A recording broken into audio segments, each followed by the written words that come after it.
வணக்கம் சார். இப்போ என்ன விஷயம்னா, ஒரு சாதாரண மக்களும் இடம் வாங்குற மாரி ஒரு இடம் தான் நம்ம பார்த்துட்டு இருக்க இடம். இந்த ஊர் பேர் பார்த்தீங்கன்னா, பெரிய வெப்பத்தூர். ஃபுல்லா வீடுங்க இருக்கிற இடம். இந்த ஊர்ல என்ன விசேஷம்னு பார்த்தீங்கன்னா, துர்காத்தம்மன் கோயில். இந்த கோயில்ல குறி சொல்றாங்க. மாசத்துல 2 நாள் பௌர்ணமி, அமாவாசை 2 நாள் குறி. இதுக்காக சிட்டிலேருந்து ஒரு பெரிய கூட்டமே நைட்டே வந்து தங்கி காலைல வந்து கேட்டுட்டு போறாங்க. அவங்களுக்கு என்னலாம் கேட்கணும் அதெல்லாம் நடக்குதாம். ஸோ அந்த மாரி ஒரு இடத்துல நீங்க நினைச்சதெல்லாம் நடக்கிற மாரி ஒரு இடம் இங்க இருக்குது. பொன்னேரி அதிர்ஷ்டம்னு சொல்லி நாங்க போட்டிருக்கோம்.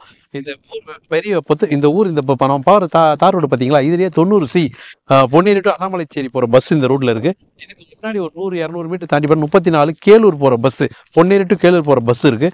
அது இல்லாமல் நம்ம சைட்டுக்குள்ளேயே வந்து இபி போஸ்ட் இருக்குது. ஸோ இந்த மாதிரி ஒரு அருமையான சைட்டை ஒரு ஊர் பக்கத்தில் பஸ்ஸு போகிற தார் ரோடு, அது இல்லாமல் இபி போஸ்ட் இருக்குது. குழந்தைங்க படிக்கிற ஸ்கூல்லாம் இருக்கிற இடத்துல ஒரு சாதாரண மக்கள் வாங்கணுன்றதுக்காக தனி எஸ்டேட் போட்டிருக்கிற சைட்டு பொன்னேரி அதிர்ஷ்டம். இதை வந்து கேஷில் வாங்கினீங்கன்னா உங்களுக்கு 525 ரூபா ஒரு ஸ்கொயர் ஃபீட் ரேட்டு, 3,15,000 வரும். இதுவே என்னால் முடியாது, முழு பணம் தர முடியாதுன்றவங்களுக்காக ஒரு இன்ஸ்டால்மெண்ட் ஸ்கீம் கொண்டு வந்திருக்கோம். 50%